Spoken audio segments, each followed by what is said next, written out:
तो बच्चों, आज का क्लास है केमिस्ट्री का और वो भी बहुत महत्वपूर्ण क्लास है, क्योंकि आज हम लोग सीखेंगे कि रासायनिक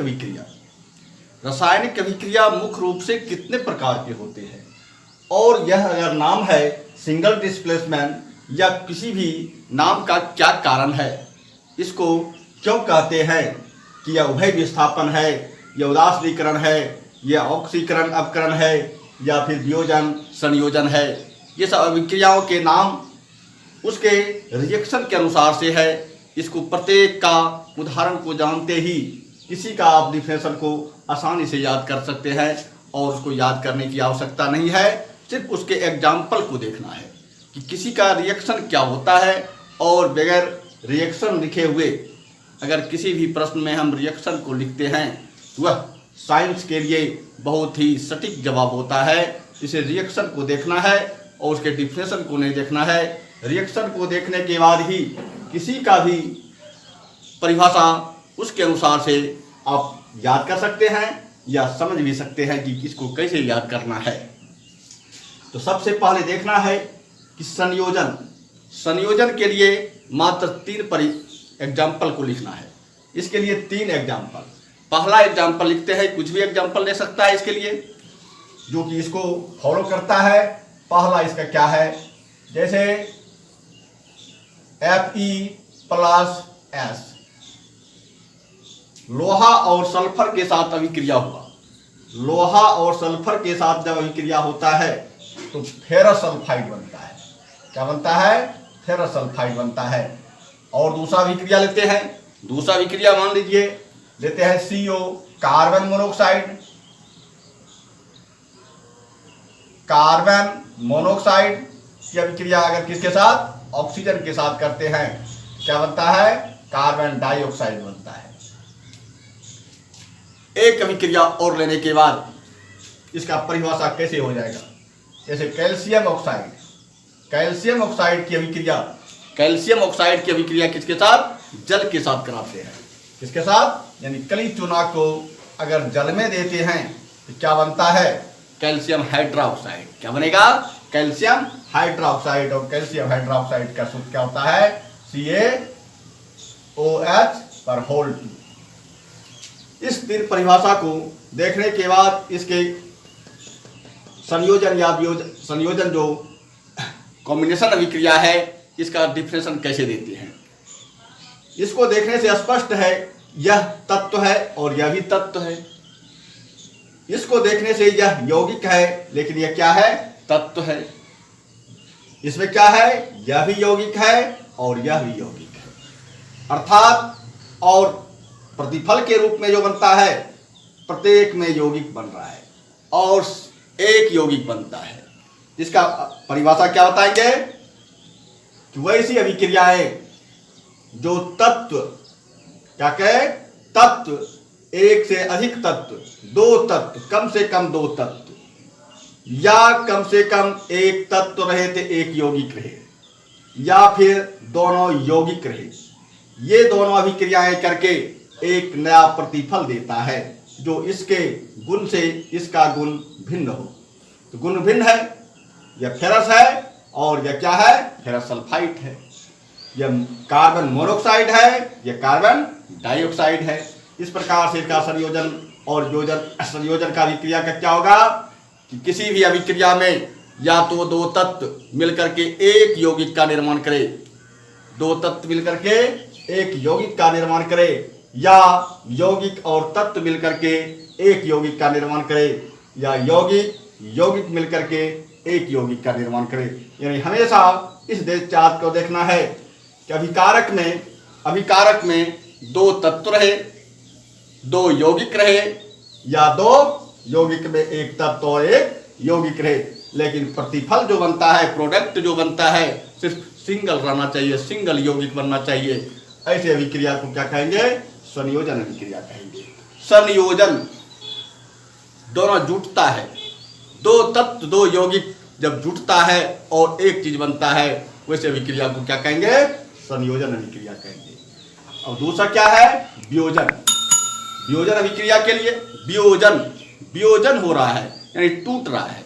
वियोजन होने का अर्थ टूटना, वियोजन होने का अर्थ टूटना होता है। इसके लिए एग्जाम्पल क्या लेते हैं, दूसरा का एग्जाम्पल क्या लेते हैं, potassium, potassium chlorate, potassium chlorate लेते हैं KClO3, और इसको क्या करना है, एक चीज को तोड़ने के लिए इसको हमको हिट करना होगा, हिट किए बिना नहीं होगा, तो हिट करते हैं, हिट करते हैं, और यह पोटेशियम क्लोरेट जो है दो भाग में टूट जाता है, एक पोटेशियम क्लोराइड, एक पोटेशियम क्लोराइड में टूटता है, और ऑक्सीजन गैस निकलता है, ऑक्सीजन गैस निकलता है। समीकरण को संतुलित कर सकते हैं, कर लीजिएगा, संतुलित करना कोई जरूरत नहीं है, संतुलित होता है। लेकिन वियोजन अभिक्रिया का मूल कंसेप्ट क्या होगा, संयोजन में दो चीज मिलकर के एक चीज बनता है, और जस्ट इसका विलोम, संयोजन का जस्ट विलोम क्या होता है, वियोजन होता है। वियोजन में एक चीज टूट करके दो या दो से अधिक प्रतिफल अगर देते हों तो ऐसे अभिक्रिया को क्या कहेंगे, वियोजन अभिक्रिया कहेंगे। इसके बाद आता है तीसरा, क्या है, एकल विस्थापन। एकल विस्थापन यानी एक, और यहां कहता है उभय विस्थापन, सिंगल डिस्प्लेसमेंट और डबल डिस्प्लेसमेंट। इसमें क्या है कि सिंगल एक तत्व विस्थापित होगा। अभिक्रिया के उदाहरण से देखने से स्पष्ट हो जाएगा कि कैसे एक चीज होता है। जैसे Cu तांबे को लेते हैं और इसको किस में देना है, इसको वैसे विलयन के साथ यह अभिक्रिया होगा जो कि Cu से ज्यादा नहीं कम क्रियाशील तत्व रहे। तो किसका विलयन रहेगा, इससे कम होता है Ag का, AgNO3 सिल्वर नाइट्रेट के विलयन में। सिल्वर नाइट्रेट के विलयन में जब देते हैं तो क्या करेगा, Cu ने Ag को विस्थापित कर देगा, Ag को विस्थापित कर देगा, क्या बन जाता है, Cu विस्थापित करके क्या बन जाएगा, CuNO3 पर होल्ड, और Ag कहां चलाएगा, Ag बाहर हो जाएगा, Ag कहां चलाएगा, बाहर हो जाएगा, Ag यानी कि चला गया,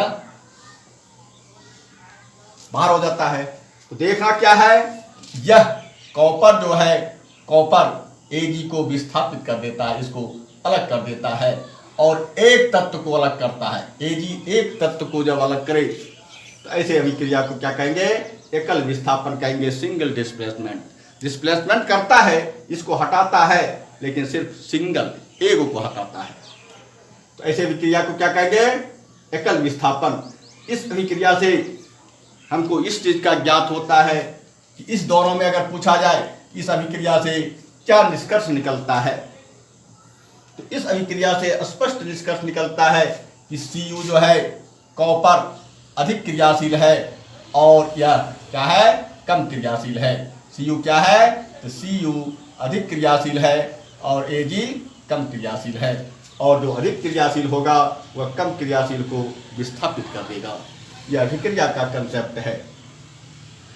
अब जस्ट इसका देखते हैं, डबल डिस्प्लेसमेंट, यानी डबल डिस्प्लेसमेंट हो रहा है, दो को हट रहा है, दो को हटेगा। इसके लिए क्या उदाहरण आएगा, NaCl, एक तत्व को लेते हैं NaCl, और इसकी अभिक्रिया किसके साथ, तो सिल्वर नाइट्रेट के साथ कराते हैं। किसके साथ कराना है, सिल्वर नाइट्रेट, यानी सिल्वर नाइट्रेट के साथ कराते हैं। सिल्वर नाइट्रेट के साथ कराएंगे तो डबल विस्थापन होगा, इसका डबल डिस्प्लेसमेंट होगा, अर्थात यह जो है, यह इसका अगर विस्थापन क्लोरीन का होता है, इसका भी नाइट्रेट का विस्थापन हो जाएगा। ये किसका करेगा, नाइट्रेट का विस्थापन करेगा, यानी इसका विस्थापन इसके साथ, इसका विस्थापन इसके साथ, दो विस्थापन हो रहा है, यानी डबल डिस्प्लेसमेंट हो रहा है। डबल होगा, यह किसके साथ जाकर जुटेगा, इसके साथ आकर जुट जाएगा, और यह इसके साथ आकर के जुट जाएगा। डबल हो रहा है, इसका विस्थापन होता है, इसका भी विस्थापन होता है।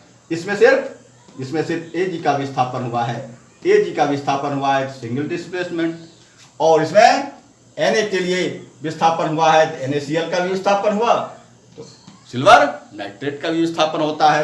अब दोनों को मिला देते हैं, क्या हो जाएगा, NaNO3 और यह मिल जाएगा तो AgCl, यही बन गया। तो डबल विस्थापन हो, इसका भी विस्थापन होता है, इसका भी विस्थापन होता है, दोनों का विस्थापन होता है, तो इसे विक्रिया को क्या कहेंगे, उभय विस्थापन कहिए, या डिस्प्लेसमेंट में क्या होता है, तो डबल डिस्प्लेसमेंट होता है। अब आता है उदासीनीकरण विक्रिया।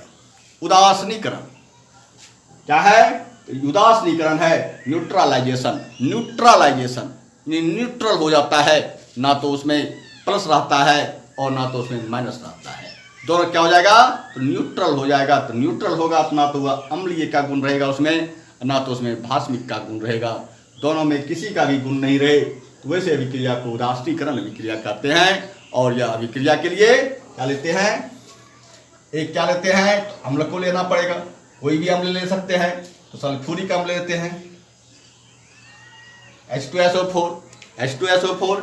एक बार अगर अम्ल लेते हैं, इसकी अभिक्रिया भस्म से ही कराना होगा। अम्ल की अभिक्रिया जब भस्म से कराएंगे तभी अम्ल और भस्म मिलकर के उदासीनीकरण होगा, न्यूट्रलाइजेशन तभी हो सकता है। इसलिए इसको क्या लेना है, भस्म लेते हैं तो पोटेशियम हाइड्रोक्साइड को लेते हैं। पोटेशियम हाइड्रोक्साइड की अभिक्रिया जब सल्फ्यूरिक अम्ल के साथ कराते हैं, यानी एक अम्ल है तो एक क्या है, भस्म है। एक अम्ल और भस्म जब दोनों की अभिक्रिया होती है, उदासीनीकरण अभिक्रिया, इसी का नाम है न्यूट्रा हो जाता है, और बन जाएगा क्या, तो लवण बनेगा। लवण को ही उदासीनीकरण कहते हैं। तो लवण क्या है, K2SO4 बन गया, यही लवण है, इसी को क्या कहते हैं, लवण कहते हैं। और थोड़ा ऐसे इसका अभिक्रिया होने पर क्या होगा, तो जल निकलता है, यानी कि पानी निकलता है। उदासीनीकरण अभिक्रिया का यही एग्जाम्पल है। इसी उदाहरण से अब किसी का भी एग्जाम्पल को देखने के बाद उसके डिफिनेशन को कैसे याद करेंगे, इसको देखते हैं। तो सीधा सा है, क्या करना है, जब अम्ल और भस्म की अभिक्रिया हो, जब अम्ल और भस्म की अभिक्रिया होकर के लवण बन जाए, ऐसे अभिक्रिया को उदासीनीकरण अभिक्रिया कहते हैं। दूसरा का उभय विस्थापन का क्या करेंगे, उभय विस्थापन का ही है, क्या कहेंगे, जब अपना आयन का विनिमय करे, विनिमय में से होता है, एक ने दूसरे को देता है, दूसरे ने भी दूसरे को देता है। इसका क्या है, इसका प्लस चिन्ह है, इसका माइनस, इसका आएगा प्लस, इसका आएगा माइनस है। तो आयन का विनिमय किया, यह प्लस है, यह माइनस के साथ विनिमय करता है, यह प्लस इस माइनस के साथ विनिमय करता है, दोनों आदान प्रदान करता है। जब आयनों का आदान प्रदान हो दोनों के साथ, तो ऐसे अभिक्रिया को ही क्या कहते हैं, उभय विस्थापन कहेंगे। और डबल डिस्प्लेसमेंट यानी दोनों का डिस्प्लेसमेंट हो रहा है। अब इसका सिंगल है एकल विस्थापन, जब कोई तत्व किसी कम क्रियाशील वाले तत्व को विस्थापित कर दे, कम क्रियाशील तत्व वाले को क्या कर दे, विस्थापित कर दे, ऐसे अभिक्रिया को क्या कहेंगे, एकल विस्थापन कहेंगे, सिंगल डिस्प्लेसमेंट कहेंगे। अब आते हैं वियोजन अभिक्रिया। वियोजन अभिक्रिया क्या है, जब एक चीज टूट करके दो या दो से अधिक चीज में विभक्त हो जाए सरल अणु में, तो ऐसे अभिक्रिया को वियोजन कहेंगे। एक चीज है, इसमें विद्युत अपघटन भी आता है, अगर यहाँ हिट करते हैं तो वो विभाजन। और दूसरा क्या है, जैसे मान लीजिए दूसरा इसका लेते हैं NaCl। NaCl को अगर क्या देते हैं, विद्युत दे देते हैं, विद्युत धारा अगर लगा देते हैं, उसके बाद अगर टूटता है तो क्या हो जाएगा, 2Na और प्लस Cl2। विद्युत धारा देने पर एक कैथोड होगा और एक एनोड होगा। तो कैथोड पर क्या चला जाएगा, Na चला जाएगा, कैथोड पर Na आएगा और एनोड पर क्लोरीन आएगा। तो इस अभिक्रिया को भी हम क्या कहेंगे, वियोजन अभिक्रिया ही कर सकते हैं। या दूसरा नाम अगर विद्युत धारा के द्वारा होता है तो विद्युत अपघटन अभिक्रिया भी इसको कर सकते हैं। संयोजन यानी दो तत्व या दो यौगिक मिलकर के एक बड़े तत्व का, एक जटिल यौगिक का निर्माण करे, ऐसे अभिक्रिया को क्या कहेंगे, संयोजन। यानी दो को मिलकर के एक गो बनना चाहिए। एक गो टूट करके दो गो बनना चाहिए। ऐसे इसका दोनों का विलोम है। इस प्रकार से और सब अभिक्रियाएं हैं, जैसे ऑक्सीकरण अवकरण, यह मुख्य अभिक्रिया है। ऑक्सीकरण अवकरण कोई भी अभिक्रिया है वह ऑक्सीकरण अवकरण अभिक्रिया कहलाती है। और इसमें ऑक्सीकरण अवकरण में अपचयन है, उपचयन है। किसको ऑक्सीकारक कहेंगे, किसको अवकारक कहेंगे, क्यों कहेंगे, इन सारे चीज़ों के लिए इसको अलग से वीडियो बनाया गया है, क्योंकि यह वीडियो बहुत ही लंबा हो जाएगा। इसलिए अगला वीडियो को आप देखें ऑक्सीकरण अवकरण के लिए। धन्यवाद।